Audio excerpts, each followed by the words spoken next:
ഇപ്പോൾ KPCC അധ്യക്ഷൻ മാധ്യമങ്ങളെ കാണുന്ന വോട്ട് ചെയ്തതിനു ശേഷം അദ്ദേഹത്തിന്റെ വാക്കുകൾ കേൾക്കാം. ബൈജു തുടരാം.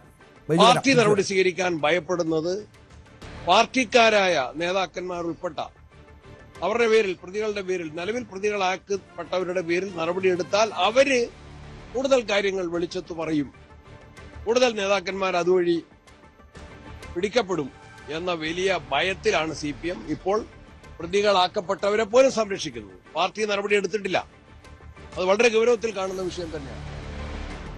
ജനങ്ങൾക്ക് അതിലെ പ്രതിഷേധവും ഉത്കണ്ഠയും.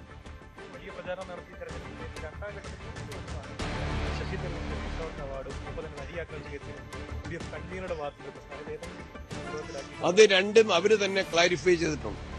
പ്രകാശന്റെ ആ ഒരു പരാമർശനം വന്നപ്പോൾ തന്നെ ഞങ്ങൾ അദ്ദേഹവുമായിട്ട് ബന്ധപ്പെട്ടു. ഞാൻ പാർട്ടിയുടെ നിലപാട് വ്യക്തമാക്കി പറഞ്ഞു. മറ്റ് പ്രതിപക്ഷ നേതാവും മറ്റു നേതാക്കന്മാരും പറഞ്ഞു. അടൂർ പ്രകാശ് തന്നെ അതിൽ അദ്ദേഹത്തിന്റെ നിലപാടല്ല പാർട്ടി നിലപാട് എന്ന് പറഞ്ഞു. അദ്ദേഹത്തിന്റെ സ്റ്റേറ്റ്മെന്റിൽ തന്നെ അദ്ദേഹം കറക്ഷൻ വരുത്തി.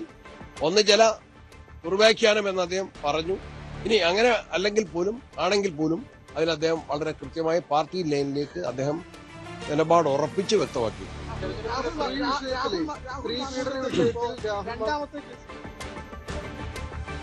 അത് ഞങ്ങൾ നേരത്തെ തന്നെ പറഞ്ഞിട്ടുണ്ട്. നിയമത്തിന്റെ വഴിക്ക് പോകും.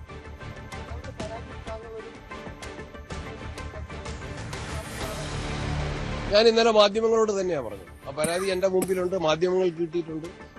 അതൊരു ലീഗൽ ബ്രെയിൻ അതിന്റെ അകത്തുണ്ടെന്ന് ഞാൻ പറഞ്ഞു. അത് ജനങ്ങൾ വിലയിരുത്തട്ടെ. ഇന്നലെ കോടതി പറഞ്ഞിട്ടുണ്ട്. അങ്ങനെയും വിലയിരുത്താം. അതിനെ ഞാനത് പറയുന്നില്ല. അത് ആളുകൾക്ക് നന്നായിട്ട് അറിയും. ആ പരാതി എന്തിനാണ് എനിക്ക് കിട്ടുന്ന സമയത്ത് തന്നെ മാധ്യമങ്ങൾ കിട്ടിയല്ലോ.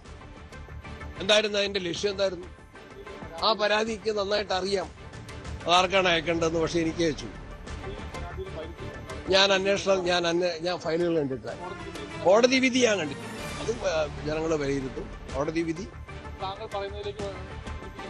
അല്ല, ഞാൻ പറഞ്ഞ കാര്യം പറഞ്ഞത് തന്നെ. ആ പരാതി ആസൂത്രിതമായിട്ടുള്ള വെൽ ഡ്രാഫ്റ്റഡ് പെറ്റീഷൻ എന്നാണ് ഞാൻ പറഞ്ഞത്.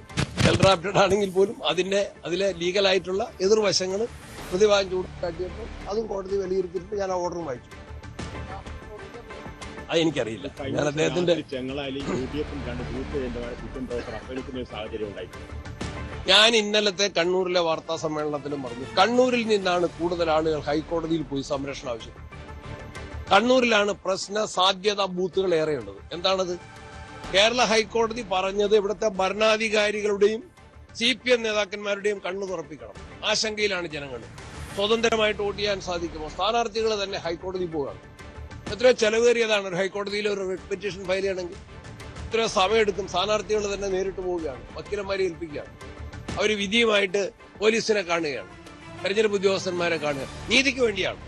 ജനാധിപത്യ പ്രക്രിയയിലെ പരമപ്രധാനമാണ് തെരഞ്ഞെടുപ്പ്. ആ തെരഞ്ഞെടുപ്പ് നീതിപൂർവമാകാൻ, ഒരാൾക്ക് ഒരു വോട്ട് ചെയ്യാൻ, ഒരാൾ ഒരു വോട്ട് മാത്രം ചെയ്യാൻ, കള്ളവോട്ടുകൾ തടയാൻ, അക്രമങ്ങൾ തടയാൻ സംവിധാനങ്ങൾക്ക് സാധിക്കണം, അധികാരികൾക്ക് സാധിക്കണം, പോലീസിന് സാധിക്കണം, തെരഞ്ഞെടുപ്പ് ഉദ്യോഗസ്ഥന്മാർക്ക് സാധിക്കണം. അത് ഞങ്ങൾ ആവർത്തിച്ച് ആവശ്യപ്പെടുകയാണ്. അക്കാര്യത്തിൽ കണ്ണൂരിൽ ഞങ്ങൾക്ക് ആശങ്കയുണ്ട്. അതുകൊണ്ടാണ് ഇത്രയേറെ പരാതി ഹൈക്കോടതിയിൽ പോയത്. ബെഞ്ച് ഓഫ് പെറ്റീഷൻസ് എന്നാണ് ഹൈക്കോടതി പറഞ്ഞത്. ഹർജികളുടെ ഒരു വലിയ ബണ്ടില് തന്നെയാണ്, കെട്ട് തന്നെയാണ് ഹൈക്കോടതി മുമ്പിലെത്തിയത്. അതിലെല്ലാം വ്യക്തമായ തീർപ്പ് കൽപ്പിച്ചിട്ടുണ്ട്. ആ വിധി, ഹൈക്കോടതി ഉത്തരവ് പാലിക്കപ്പെടുമെന്ന് ഞാൻ കരുതുകയാണ്. പാലിക്കപ്പെടണമെന്ന് ആവശ്യപ്പെടുക.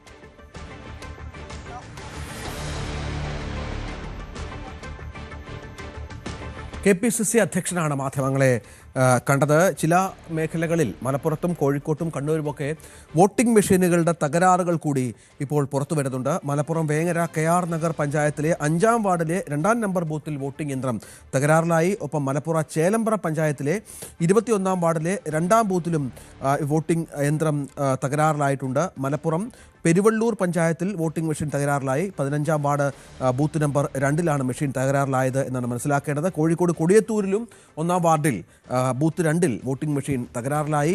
വാണിമേൽ പഞ്ചായത്തിൽ വാർഡ് 18 ബൂത്ത് 2 അവിടെ വോട്ടെടുപ്പ് തുടങ്ങിയിട്ടില്ല. അവിടെയും മെഷീൻ തകരാറാണ് എന്നാണ് മനസ്സിലാക്കേണ്ടത്. ഒപ്പം യന്ത്ര തകരാറ് തുടർന്ന് പാപ്പിനിശ്ശേരി പഞ്ചായത്ത് ബൂത്ത് 12, അത് EP ജയരാജൻ CPM നേതാവ് വോട്ട് ചെയ്യേണ്ട ഒരു ബൂത്താണ്. അവിടെയും ഇതുവരെ പോളിംഗ് ആരംഭിച്ചിട്ടില്ല എന്നാണ് മനസ്സിലാക്കുന്നത്. അങ്ങനെ ചില പ്രശ്നങ്ങളൊക്കെ രേഖപ്പെടുത്തിയിട്ടുണ്ട് എന്നാണ് മനസ്സിലാക്കേണ്ടത്.